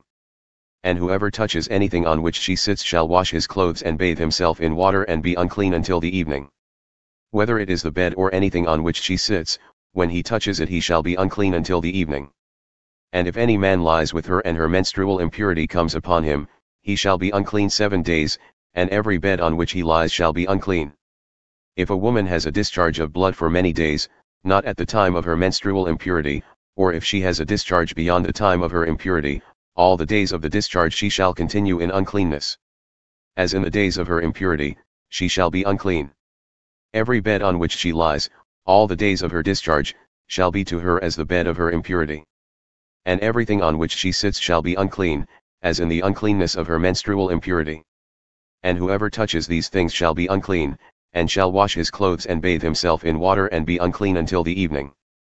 But if she is cleansed of her discharge, she shall count for herself 7 days, and after that she shall be clean. And on the 8th day she shall take 2 turtle doves or 2 pigeons and bring them to the priest, to the entrance of the tent of meeting. And the priest shall use one for a sin offering and the other for a burnt offering. And the priest shall make atonement for her before the Lord for her unclean discharge. Thus you shall keep the people of Israel separate from their uncleanness, lest they die in their uncleanness by defiling my tabernacle that is in their midst. This is the law for him who has a discharge and for him who has an emission of semen, becoming unclean thereby. Also for her who is unwell with her menstrual impurity, that is, for anyone, male or female, who has a discharge, and for the man who lies with a woman who is unclean. The Day of Atonement. The Lord spoke to Moses after the death of the 2 sons of Aaron, when they drew near before the Lord and died. And the Lord said to Moses, Tell Aaron your brother not to come at any time into the holy place inside the veil, before the mercy seat that is on the ark, so that he may not die. For I will appear in the cloud over the mercy seat. But in this way Aaron shall come into the holy place, with a bull from the herd for a sin offering and a ram for a burnt offering. He shall put on the holy linen coat and shall have the linen undergarment on his body, and he shall tie the linen sash around his waist, and wear the linen turban. These are the holy garments. He shall bathe his body in water and then put them on. And he shall take from the congregation of the people of Israel 2 male goats for a sin offering, and 1 ram for a burnt offering. Aaron shall offer the bull as a sin offering for himself and shall make atonement for himself and for his house. Then he shall take the 2 goats and set them before the Lord at the entrance of the tent of meeting. And Aaron shall cast lots over the 2 goats, 1 lot for the Lord and the other lot for Azazel. And Aaron shall present the goat on which the lot fell for the Lord and use it as a sin offering. But the goat on which the lot fell for Azazel shall be presented alive before the Lord to make atonement over it, that it may be sent away into the wilderness to Azazel. Aaron shall present the bull as a sin offering for himself, and shall make atonement for himself and for his house. He shall kill the bull as a sin offering for himself. And he shall take a censer full of coals of fire from the altar before the Lord, and 2 handfuls of sweet incense beaten small, and he shall bring it inside the veil. And put the incense on the fire before the Lord, that the cloud of the incense may cover the mercy seat that is over the testimony, so that he does not die. And he shall take some of the blood of the bull and sprinkle it with his finger on the front of the mercy seat on the east side, and in front of the mercy seat he shall sprinkle some of the blood with his finger 7 times. Then he shall kill the goat of the sin offering that is for the people and bring its blood inside the veil and do with its blood as he did with the blood of the bull, sprinkling it over the mercy seat and in front of the mercy seat. Thus he shall make atonement for the holy place, because of the uncleannesses of the people of Israel and because of their transgressions, all their sins. And so he shall do for the tent of meeting, which dwells with them in the midst of their uncleannesses. No one may be in the tent of meeting from the time he enters to make atonement in the holy place until he comes out and has made atonement for himself and for his house and for all the assembly of Israel. Then he shall go out to the altar that is before the Lord and make atonement for it, and shall take some of the blood of the bull and some of the blood of the goat, and put it on the horns of the altar all around. And he shall sprinkle some of the blood on it with his finger 7 times, and cleanse it and consecrate it from the uncleannesses of the people of Israel. And when he has made an end of atoning for the holy place and the tent of meeting and the altar, he shall present the live goat. And Aaron shall lay both his hands on the head of the live goat, and confess over it all the iniquities of the people of Israel, and all their transgressions, all their sins.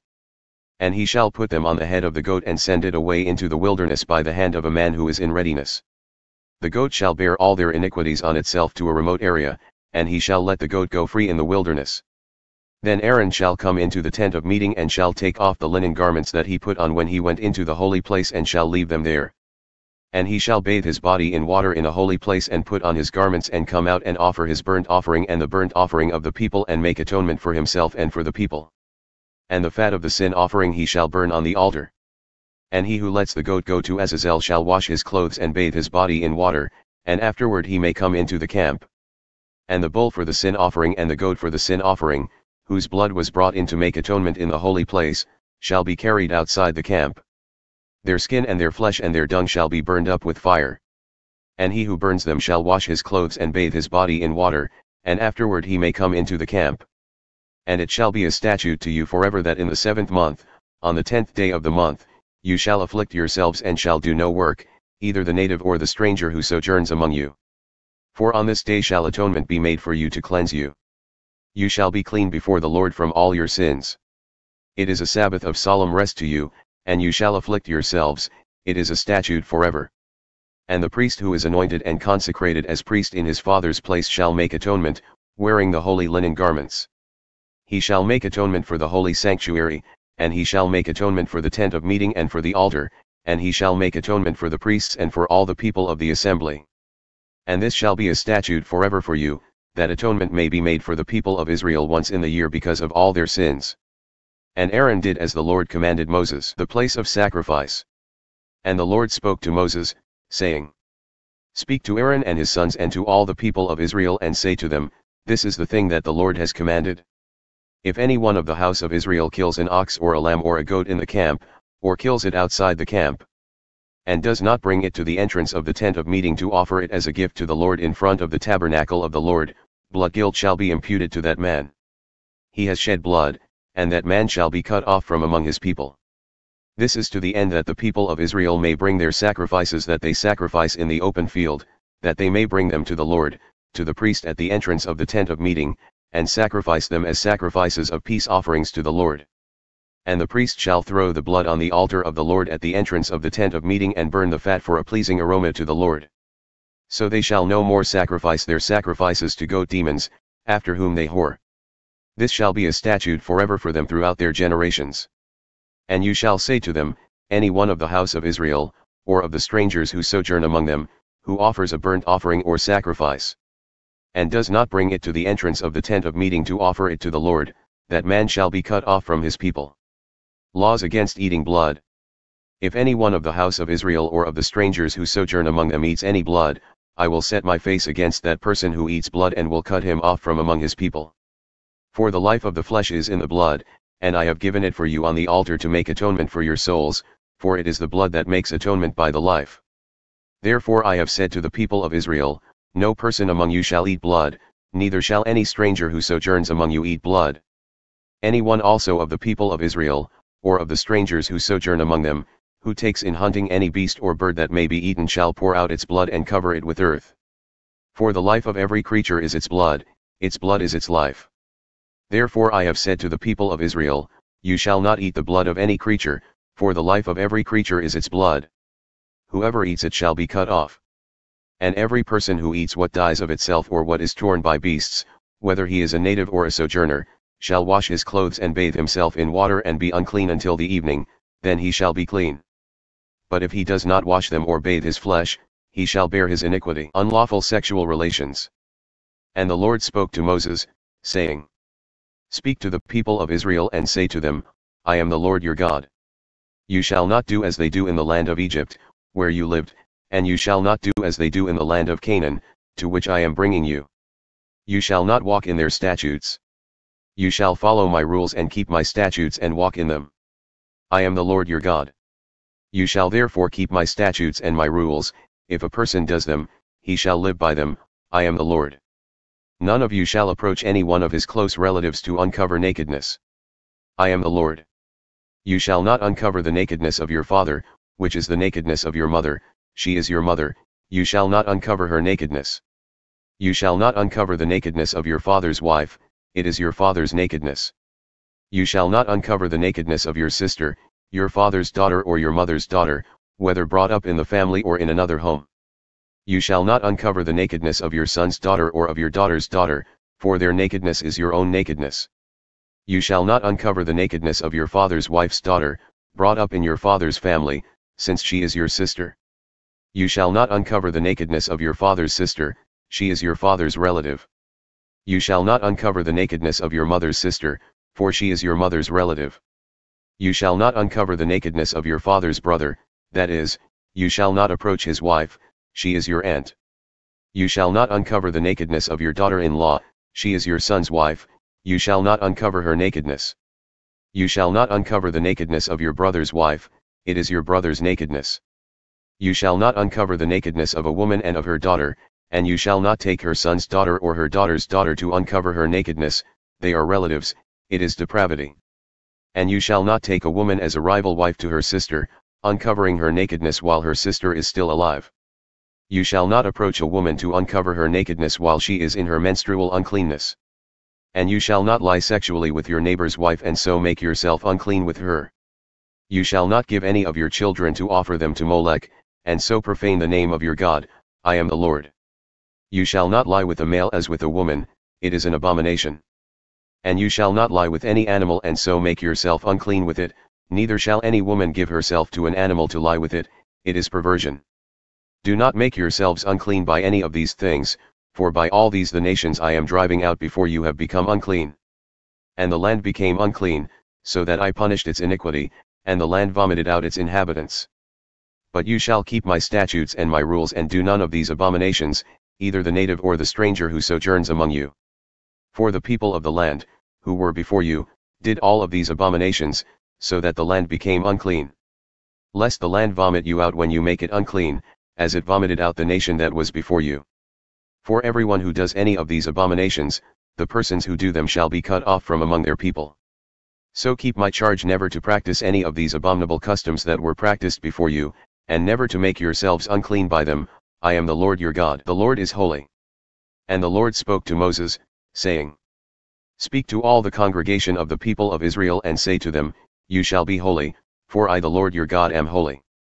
Every one of you shall revere his mother and his father, and you shall keep my Sabbaths, I am the Lord your God. Do not turn to idols or make for yourselves any gods of cast metal, I am the Lord your God. When you offer a sacrifice of peace offerings to the Lord, you shall offer it so that you may be accepted. It shall be eaten the same day you offer it or on the day after, and anything left over until the third day shall be burned up with fire. If it is eaten at all on the third day, it is tainted, it will not be accepted. And everyone who eats it shall bear his iniquity, because he has profaned what is holy to the Lord, and that person shall be cut off from his people. Love your neighbor as yourself. When you reap the harvest of your land, you shall not reap your field right up to its edge, neither shall you gather the gleanings after your harvest. And you shall not strip your vineyard bare, neither shall you gather the fallen grapes of your vineyard. You shall leave them for the poor and for the sojourner, I am the Lord your God. You shall not steal, you shall not deal falsely, you shall not lie to one another.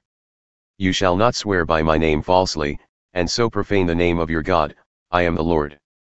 You shall not oppress your neighbor or rob him. The wages of a hired worker shall not remain with you all night until the morning. You shall not curse the deaf or put a stumbling block before the blind, But you shall fear your God, I am the Lord. You shall do no injustice in court. You shall not be partial to the poor or defer to the great, but in righteousness shall you judge your neighbor. You shall not go around as a slanderer among your people, and you shall not stand up against the life of your neighbor, I am the Lord. You shall not hate your brother in your heart, but you shall reason frankly with your neighbor, lest you incur sin because of him. You shall not take vengeance or bear a grudge against the sons of your own people, but you shall love your neighbor as yourself, I am the Lord. You shall keep my statutes. You shall keep my statutes. You shall not let your cattle breed with a different kind. You shall not sow your field with two kinds of seed, nor shall you wear a garment of cloth made of two kinds of material. If a man lies sexually with a woman who is a slave, assigned to another man and not yet ransomed or given her freedom, a distinction shall be made. They shall not be put to death, because she was not free. But he shall bring his compensation to the Lord, to the entrance of the tent of meeting, a ram for a guilt offering. And the priest shall make atonement for him with the ram of the guilt offering before the Lord for his sin that he has committed, and he shall be forgiven for the sin that he has committed. When you come into the land and plant any kind of tree for food, then you shall regard its fruit as forbidden. 3 years it shall be forbidden to you, it must not be eaten. And in the 4th year all its fruit shall be holy, an offering of praise to the Lord. But in the 5th year you may eat of its fruit, to increase its yield for you, I am the Lord your God. You shall not eat any flesh with the blood in it. You shall not interpret omens or tell fortunes. You shall not round off the hair on your temples or mar the edges of your beard. You shall not make any cuts on your body for the dead or tattoo yourselves, I am the Lord. Do not profane your daughter by making her a prostitute, lest the land fall into prostitution and the land become full of depravity. You shall keep my Sabbaths and reverence my sanctuary, I am the Lord. Do not turn to mediums or necromancers, do not seek them out, and so make yourselves unclean by them, I am the Lord your God. You shall stand up before the gray head and honor the face of an old man, and you shall fear your God, I am the Lord. When a stranger sojourns with you in your land, you shall not do him wrong. You shall treat the stranger who sojourns with you as the native among you, and you shall love him as yourself, for you were strangers in the land of Egypt, I am the Lord your God. You shall do no wrong in judgment, in measures of length or weight or quantity. You shall have just balances, just weights, a just ephah, and a just hin. I am the Lord your God, who brought you out of the land of Egypt. And you shall observe all my statutes and all my rules, and do them, I am the Lord. Punishment for child sacrifice. The Lord spoke to Moses, saying, Say to the people of Israel, any one of the people of Israel or of the strangers who sojourn in Israel who gives any of his children to Molech shall surely be put to death. The people of the land shall stone him with stones. I myself will set my face against that man and will cut him off from among his people, because he has given one of his children to Molech, to make my sanctuary unclean and to profane my holy name. And if the people of the land do at all close their eyes to that man when he gives one of his children to Molech, and do not put him to death, then I will set my face against that man and against his clan and will cut them off from among their people, him and all who follow him in whoring after Molech. If a person turns to mediums and necromancers, whoring after them, I will set my face against that person and will cut him off from among his people. Consecrate yourselves, therefore, and be holy, for I am the Lord your God. Keep my statutes and do them, I am the Lord who sanctifies you. For anyone who curses his father or his mother shall surely be put to death, he has cursed his father or his mother, his blood is upon him. Punishments for sexual immorality. If a man commits adultery with the wife of his neighbor, both the adulterer and the adulteress shall surely be put to death. If a man lies with his father's wife, he has uncovered his father's nakedness, both of them shall surely be put to death, their blood is upon them. If a man lies with his daughter-in-law, both of them shall surely be put to death, they have committed perversion, their blood is upon them. If a man lies with a male as with a woman, both of them have committed an abomination, they shall surely be put to death, their blood is upon them. If a man takes a woman and her mother also, it is depravity, he and they shall be burned with fire, that there may be no depravity among you. If a man lies with an animal, he shall surely be put to death, and you shall kill the animal. If a woman approaches any animal and lies with it, you shall kill the woman and the animal, they shall surely be put to death, their blood is upon them. If a man takes his sister, a daughter of his father or a daughter of his mother, and sees her nakedness, and she sees his nakedness, it is a disgrace, and they shall be cut off in the sight of the children of their people. He has uncovered his sister's nakedness, and he shall bear his iniquity. If a man lies with a woman during her menstrual period and uncovers her nakedness, he has made naked her fountain, and she has uncovered the fountain of her blood. Both of them shall be cut off from among their people. You shall not uncover the nakedness of your mother's sister or of your father's sister, for that is to make naked one's relative, they shall bear their iniquity. If a man lies with his uncle's wife, he has uncovered his uncle's nakedness, they shall bear their sin, they shall die childless. If a man takes his brother's wife, it is impurity. He has uncovered his brother's nakedness, they shall be childless. You shall be holy. You shall therefore keep all my statutes and all my rules and do them, that the land where I am bringing you to live may not vomit you out. And you shall not walk in the customs of the nation that I am driving out before you, for they did all these things, and therefore I detested them. But I have said to you, you shall inherit their land, and I will give it to you to possess, a land flowing with milk and honey. I am the Lord your God, who has separated you from the peoples. You shall therefore separate the clean beast from the unclean, and the unclean bird from the clean. You shall not make yourselves detestable by beast or by bird or by anything with which the ground crawls, which I have set apart for you to hold unclean. You shall be holy to me, for I the Lord am holy and have separated you from the peoples, that you should be mine. A man or a woman who is a medium or a necromancer shall surely be put to death. They shall be stoned with stones, their blood shall be upon them. Holiness and the priests. And the Lord said to Moses, Speak to the priests, the sons of Aaron, and say to them, No one shall make himself unclean for the dead among his people. Except for his closest relatives, his mother, his father, his son, his daughter, his brother, or his virgin sister who is near to him because she has had no husband, for her he may make himself unclean. He shall not make himself unclean as a husband among his people and so profane himself. They shall not make bald patches on their heads, nor shave off the edges of their beards, nor make any cuts on their body. They shall be holy to their God and not profane the name of their God. For they offer the Lord's food offerings, the bread of their God, therefore they shall be holy. They shall not marry a prostitute or a woman who has been defiled, neither shall they marry a woman divorced from her husband, for the priest is holy to his God. You shall sanctify him, for he offers the bread of your God. He shall be holy to you, for I, the Lord, who sanctify you, am holy. And the daughter of any priest, if she profanes herself by whoring, profanes her father, she shall be burned with fire. The priest who is chief among his brothers, on whose head the anointing oil is poured and who has been consecrated to wear the garments, shall not let the hair of his head hang loose nor tear his clothes. He shall not go into any dead bodies nor make himself unclean, even for his father or for his mother. He shall not go out of the sanctuary, lest he profane the sanctuary of his God, for the consecration of the anointing oil of his God is on him, I am the Lord. And he shall take a wife in her virginity. A widow, or a divorced woman, or a woman who has been defiled, or a prostitute, these he shall not marry. But he shall take as his wife a virgin of his own people. That he may not profane his offspring among his people, for I am the Lord who sanctifies him. And the Lord spoke to Moses, saying, Speak to Aaron, saying, None of your offspring throughout their generations who has a blemish may approach to offer the bread of his God. For no one who has a blemish shall draw near, a man blind or lame, or one who has a mutilated face or a limb too long, or a man who has an injured foot or an injured hand, or a hunchback or a dwarf or a man with a defect in his sight or an itching disease or scabs or crushed testicles.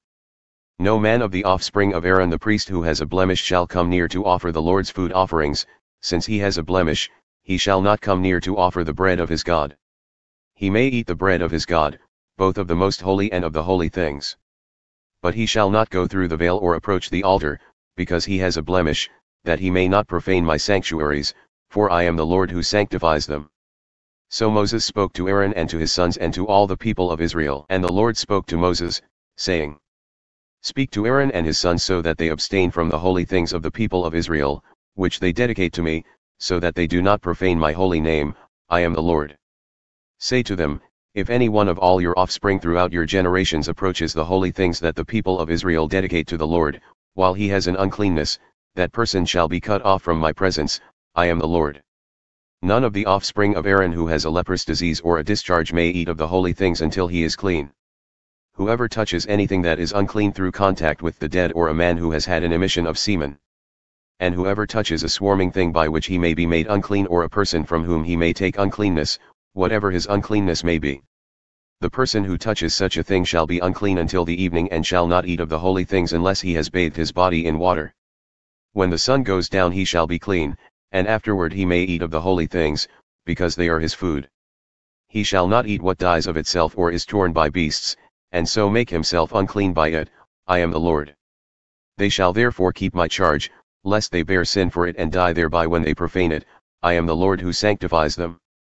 A layperson shall not eat of a holy thing, no foreign guest of the priest or hired worker shall eat of a holy thing. But if a priest buys a slave as his property for money, the slave may eat of it, and anyone born in his house may eat of his food. If a priest's daughter marries a layman, she shall not eat of the contribution of the holy things. But if a priest's daughter is widowed or divorced and has no child and returns to her father's house, as in her youth, she may eat of her father's food, yet no layperson shall eat of it. And if anyone eats of a holy thing unintentionally, he shall add the fifth of its value to it and give the holy thing to the priest. They shall not profane the holy things of the people of Israel, which they contribute to the Lord. And so cause them to bear iniquity and guilt, by eating their holy things, for I am the Lord who sanctifies them. Acceptable offerings. And the Lord spoke to Moses, saying, Speak to Aaron and his sons and all the people of Israel and say to them, when any one of the house of Israel or of the sojourners in Israel presents a burnt offering as his offering, for any of their vows or freewill offerings that they offer to the Lord. If it is to be accepted for you it shall be a male without blemish, of the bulls or the sheep or the goats. You shall not offer anything that has a blemish, for it will not be acceptable for you. And when anyone offers a sacrifice of peace offerings to the Lord to fulfill a vow or as a freewill offering from the herd or from the flock, to be accepted it must be perfect, there shall be no blemish in it. Animals blind or disabled or mutilated or having a discharge or an itch or scabs you shall not offer to the Lord or give them to the Lord as a food offering on the altar. You may present a bull or a lamb that has a part too long or too short for a freewill offering, but for a vow offering it cannot be accepted. Any animal that has its testicles bruised or crushed or torn or cut you shall not offer to the Lord, you shall not do it within your land. Neither shall you offer as the bread of your God any such animals gotten from a foreigner. Since there is a blemish in them, because of their mutilation, they will not be accepted for you. And the Lord spoke to Moses, saying, When an ox or sheep or goat is born, it shall remain 7 days with its mother, and from the 8th day on it shall be acceptable as a food offering to the Lord. But you shall not kill an ox or a sheep and her young in 1 day. And when you sacrifice a sacrifice of thanksgiving to the Lord, you shall sacrifice it so that you may be accepted. It shall be eaten on the same day, you shall leave none of it until morning. I am the Lord. So you shall keep my commandments and do them. I am the Lord. And you shall not profane my holy name, that I may be sanctified among the people of Israel. I am the Lord who sanctifies you, who brought you out of the land of Egypt to be your God. I am the Lord. Feasts of the Lord. The Lord spoke to Moses, saying, Speak to the people of Israel and say to them, These are the appointed feasts of the Lord that you shall proclaim as holy convocations, they are my appointed feasts. The Sabbath. 6 days shall work be done, but on the 7th day is a Sabbath of solemn rest, a holy convocation. You shall do no work. It is a Sabbath to the Lord in all your dwelling places. The Passover. These are the appointed feasts of the Lord, the holy convocations, which you shall proclaim at the time appointed for them. In the 1st month, on the 14th day of the month at twilight, is the Lord's Passover. And on the 15th day of the same month is the feast of unleavened bread to the Lord, for 7 days you shall eat unleavened bread. On the 1st day you shall have a holy convocation, you shall not do any ordinary work. But you shall present a food offering to the Lord for 7 days. On the 7th day is a holy convocation, you shall not do any ordinary work. The Feast of First Fruits. And the Lord spoke to Moses, saying, Speak to the people of Israel and say to them, When you come into the land that I give you and reap its harvest, you shall bring the sheaf of the first fruits of your harvest to the priest. And he shall wave the sheaf before the Lord, so that you may be accepted. On the day after the Sabbath the priest shall wave it. And on the day when you wave the sheaf, you shall offer a male lamb a year old without blemish as a burnt offering to the Lord. And the grain offering with it shall be 2/10 of an ephah of fine flour mixed with oil, a food offering to the Lord with a pleasing aroma, and the drink offering with it shall be of wine, 1/4 of a hin. And you shall eat neither bread nor grain parched or fresh until this same day, until you have brought the offering of your God. It is a statute forever throughout your generations in all your dwellings. The Feast of Weeks. You shall count 7 full weeks from the day after the Sabbath, from the day that you brought the sheaf of the wave offering. You shall count 50 days to the day after the 7th Sabbath. Then you shall present a grain offering of new grain to the Lord. You shall bring from your dwelling places 2 loaves of bread to be waved, made of 2/10 of an ephah. They shall be of fine flour, and they shall be baked with leaven, as first fruits to the Lord. And you shall present with the bread 7 lambs a year old without blemish, and 1 bull from the herd and 2 rams. They shall be a burnt offering to the Lord, with their grain offering and their drink offerings, a food offering with a pleasing aroma to the Lord. And you shall offer 1 male goat for a sin offering, and 2 male lambs a year old as a sacrifice of peace offerings. And the priest shall wave them with the bread of the first fruits as a wave offering before the Lord, with the 2 lambs. They shall be holy to the Lord for the priest. And you shall make a proclamation on the same day. You shall hold a holy convocation. You shall not do any ordinary work. It is a statute forever in all your dwelling places throughout your generations. And when you reap the harvest of your land, you shall not reap your field right up to its edge, nor shall you gather the gleanings after your harvest. You shall leave them for the poor and for the sojourner. I am the Lord your God. The Feast of Trumpets. And the Lord spoke to Moses, saying, Speak to the people of Israel, saying, In the 7th month, on the 1st day of the month, you shall observe a day of solemn rest, a memorial proclaimed with blast of trumpets, a holy convocation. You shall not do any ordinary work, and you shall present a food offering to the Lord. The Day of Atonement. And the Lord spoke to Moses, saying, Now on the 10th day of this 7th month is the Day of Atonement. It shall be for you a time of holy convocation, and you shall afflict yourselves and present a food offering to the Lord. And you shall not do any work on that very day, for it is a day of atonement, to make atonement for you before the Lord your God. For whoever is not afflicted on that very day shall be cut off from his people. And whoever does any work on that very day, that person I will destroy from among his people. You shall not do any work. It is a statute forever throughout your generations in all your dwelling places. It shall be to you a Sabbath of solemn rest, and you shall afflict yourselves. On the 9th day of the month beginning at evening, from evening to evening shall you keep your Sabbath. The Feast of Booths. And the Lord spoke to Moses, saying, Speak to the people of Israel, saying, On the 15th day of this 7th month and for 7 days is the Feast of Booths to the Lord. On the 1st day shall be a holy convocation, you shall not do any ordinary work. For 7 days you shall present food offerings to the Lord. On the 8th day you shall hold a holy convocation and present a food offering to the Lord. It is a solemn assembly, you shall not do any ordinary work. These are the appointed feasts of the Lord, which you shall proclaim as times of holy convocation, for presenting to the Lord food offerings, burnt offerings and grain offerings, sacrifices and drink offerings, each on its proper day. Besides the Lord's Sabbaths and besides your gifts and besides all your vow offerings and besides all your freewill offerings, which you give to the Lord. On the 15th day of the 7th month, when you have gathered in the produce of the land, you shall celebrate the feast of the Lord 7 days. On the 1st day shall be a solemn rest, and on the 8th day shall be a solemn rest. And you shall take on the 1st day the fruit of splendid trees, branches of palm trees and boughs of leafy trees and willows of the brook, and you shall rejoice before the Lord your God 7 days. You shall celebrate it as a feast to the Lord for 7 days in the year. It is a statute forever throughout your generations, you shall celebrate it in the 7th month. You shall dwell in booths for 7 days. All native Israelites shall dwell in booths. That your generations may know that I made the people of Israel dwell in booths when I brought them out of the land of Egypt, I am the Lord your God. Thus Moses declared to the people of Israel the appointed feasts of the Lord, the lamps. The Lord spoke to Moses, saying, Command the people of Israel to bring you pure oil from beaten olives for the lamp, that a light may be kept burning regularly.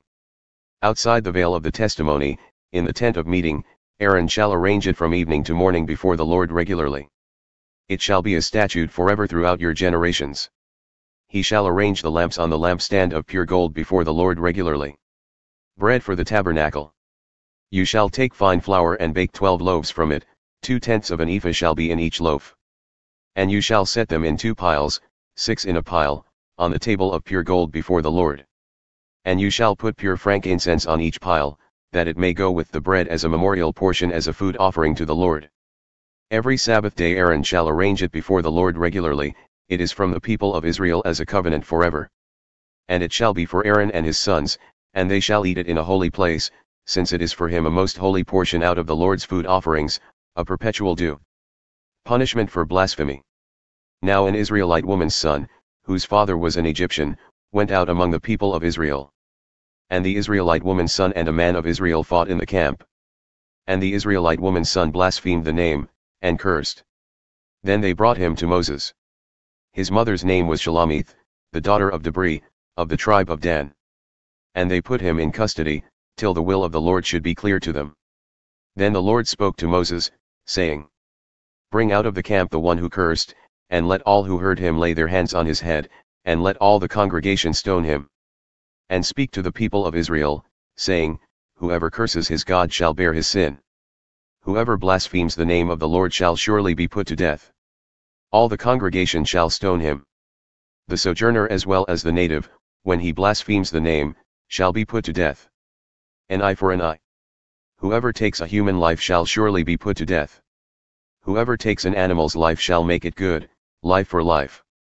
If anyone injures his neighbor, as he has done it shall be done to him. Fracture for fracture, eye for eye, tooth for tooth, whatever injury he has given a person shall be given to him. Whoever kills an animal shall make it good, and whoever kills a person shall be put to death. You shall have the same rule for the sojourner and for the native, for I am the Lord your God. So Moses spoke to the people of Israel, and they brought out of the camp the one who had cursed and stoned him with stones. Thus the people of Israel did as the Lord commanded Moses. The Sabbath year. The Lord spoke to Moses on Mount Sinai, saying, Speak to the people of Israel and say to them, When you come into the land that I give you, the land shall keep a Sabbath to the Lord. For 6 years you shall sow your field, and for 6 years you shall prune your vineyard and gather in its fruits. But in the 7th year there shall be a Sabbath of solemn rest for the land, a Sabbath to the Lord. You shall not sow your field or prune your vineyard. You shall not reap what grows of itself in your harvest, or gather the grapes of your undressed vine. It shall be a year of solemn rest for the land. The Sabbath of the land shall provide food for you, for yourself, and for your male and female slaves, and for your hired worker and the sojourner who lives with you. And for your cattle and for the wild animals that are in your land, all its yield shall be for food. The year of Jubilee. You shall count 7 weeks of years, 7 times 7 years, so that the time of the 7 weeks of years shall give you 49 years. Then you shall sound the loud trumpet on the 10th day of the 7th month. On the day of atonement you shall sound the trumpet throughout all your land. And you shall consecrate the 50th year, and proclaim liberty throughout the land to all its inhabitants. It shall be a jubilee for you, when each of you shall return to his property and each of you shall return to his clan. That 50th year shall be a jubilee for you, in it you shall neither sow nor reap what grows of itself nor gather the grapes from the undressed vines. For it is a jubilee. It shall be holy to you. You may eat the produce of the field. In this year of Jubilee each of you shall return to his property. And if you make a sale to your neighbor or buy from your neighbor, you shall not wrong one another. You shall pay your neighbor according to the number of years after the Jubilee, and he shall sell to you according to the number of years for crops. If the years are many, you shall increase the price, and if the years are few, you shall reduce the price, for it is the number of the crops that he is selling to you. You shall not wrong one another, but you shall fear your God, for I am the Lord your God. Therefore you shall do my statutes and keep my rules and perform them, and then you will dwell in the land securely. The land will yield its fruit, and you will eat your fill and dwell in it securely. And if you say, What shall we eat in the 7th year, if we may not sow or gather in our crop? I will command my blessing on you in the 6th year, so that it will produce a crop sufficient for 3 years. When you sow in the 8th year, you will be eating some of the old crop, you shall eat the old until the 9th year, when its crop arrives. Redemption of property. The land shall not be sold in perpetuity, for the land is mine. For you are strangers and sojourners with me. And in all the country you possess, you shall allow a redemption of the land. If your brother becomes poor and sells part of his property, then his nearest redeemer shall come and redeem what his brother has sold. If a man has no one to redeem it and then himself becomes prosperous and finds sufficient means to redeem it, let him calculate the years since he sold it and pay back the balance to the man to whom he sold it, and then return to his property. But if he does not have sufficient means to recover it, then what he sold shall remain in the hand of the buyer until the year of Jubilee. In the Jubilee it shall be released, and he shall return to his property. If a man sells a dwelling house in a walled city, he may redeem it within a year of its sale. For a full year he shall have the right of redemption. If it is not redeemed within a full year, then the house in the walled city shall belong in perpetuity to the buyer, throughout his generations, it shall not be released in the Jubilee. But the houses of the villages that have no wall around them shall be classified with the fields of the land. They may be redeemed, and they shall be released in the Jubilee. As for the cities of the Levites may redeem at any time the houses in the cities they possess. And if one of the Levites exercises his right of redemption, then the house that was sold in a city they possess shall be released in the Jubilee. For the houses in the cities of the Levites are their possession among the people of Israel. But the fields of pasture land belonging to their cities may not be sold, for that is their possession forever. Kindness for poor brothers. If your brother becomes poor and cannot maintain himself with you, you shall support him as though he were a stranger and a sojourner, and he shall live with you. Take no interest from him or profit, but fear your God, that your brother may live beside you. You shall not lend him your money at interest, nor give him your food for profit.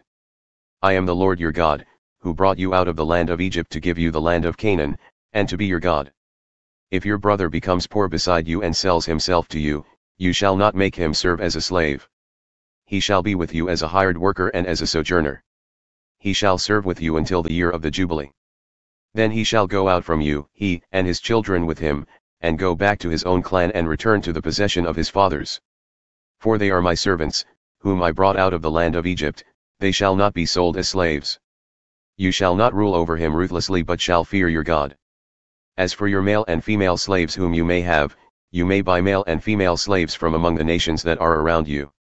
You may also buy from among the strangers who sojourn with you and their clans that are with you, who have been born in your land, and they may be your property. You may bequeath them to your sons after you to inherit as a possession forever. You may make slaves of them, but over your brothers the people of Israel you shall not rule, one over another ruthlessly. Redeeming a poor man. If a stranger or sojourner with you becomes rich, and your brother beside him becomes poor and sells himself to the stranger or sojourner with you or to a member of the stranger's clan, then after he is sold he may be redeemed. One of his brothers may redeem him. Or his uncle or his cousin may redeem him, or a close relative from his clan may redeem him. Or if he grows rich he may redeem himself. He shall calculate with his buyer from the year when he sold himself to him until the year of Jubilee, and the price of his sale shall vary with the number of years. The time he was with his owner shall be rated as the time of a hired worker. If there are still many years left, he shall pay proportionately for his redemption some of his sale price. If there remain but a few years until the year of Jubilee, he shall calculate and pay for his redemption in proportion to his years of service. He shall treat him as a worker hired year by year. He shall not rule ruthlessly over him in your sight. And if he is not redeemed by these means, then he and his children with him shall be released in the year of Jubilee. For it is to me that the people of Israel are servants. They are my servants whom I brought out of the land of Egypt, I am the Lord your God. Blessings for obedience. You shall not make idols for yourselves or erect an image or pillar, and you shall not set up a figured stone in your land to bow down to it, for I am the Lord your God. You shall keep my Sabbaths and reverence my sanctuary, I am the Lord. If you walk in my statutes and observe my commandments and do them, then I will give you your rains in their season, and the land shall yield its increase, and the trees of the field shall yield their fruit. Your threshing shall last to the time of the grape harvest, and the grape harvest shall last to the time for sowing. And you shall eat your bread to the full and dwell in your land securely.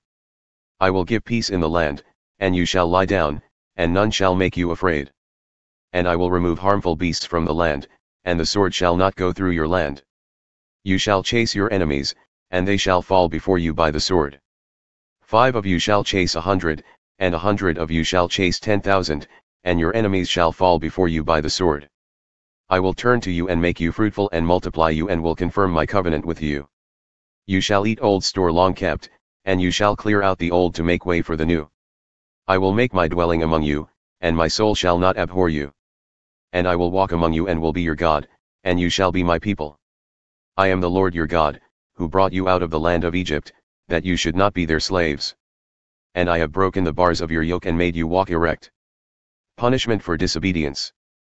But if you will not listen to me and will not do all these commandments, if you spurn my statutes, and if your soul abhors my rules, so that you will not do all my commandments, but break my covenant, then I will do this to you, I will visit you with panic, with wasting disease and fever that consume the eyes and make the heart ache. And you shall sow your seed in vain, for your enemies shall eat it. I will set my face against you, and you shall be struck down before your enemies. Those who hate you shall rule over you, and you shall flee when none pursues you. And if in spite of this you will not listen to me, then I will discipline you again sevenfold for your sins. And I will break the pride of your power, and I will make your heavens like iron and your earth like bronze. And your strength shall be spent in vain, for your land shall not yield its increase, and the trees of the land shall not yield their fruit. Then if you walk contrary to me and will not listen to me, I will continue striking you, sevenfold for your sins. And I will let loose the wild beasts against you, which shall bereave you of your children and destroy your livestock and make you few in number, so that your roads shall be deserted.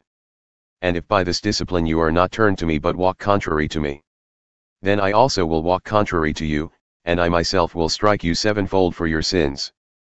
And I will bring a sword upon you, that shall execute vengeance for the covenant. And if you gather within your cities, I will send pestilence among you, and you shall be delivered into the hand of the enemy.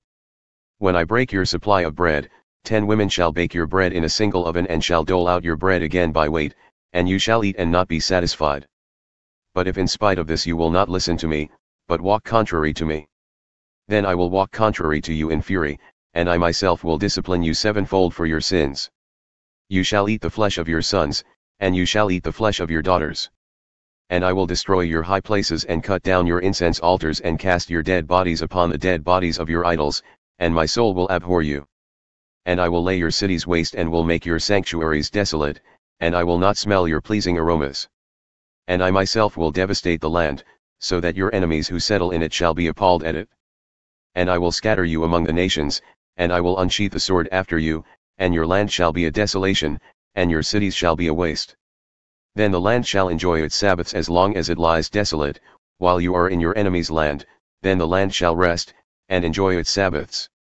As long as it lies desolate it shall have rest, the rest that it did not have on your Sabbaths when you were dwelling in it. And as for those of you who are left, I will send faintness into their hearts in the lands of their enemies. The sound of a driven leaf shall put them to flight, and they shall flee as one flees from the sword, and they shall fall when none pursues.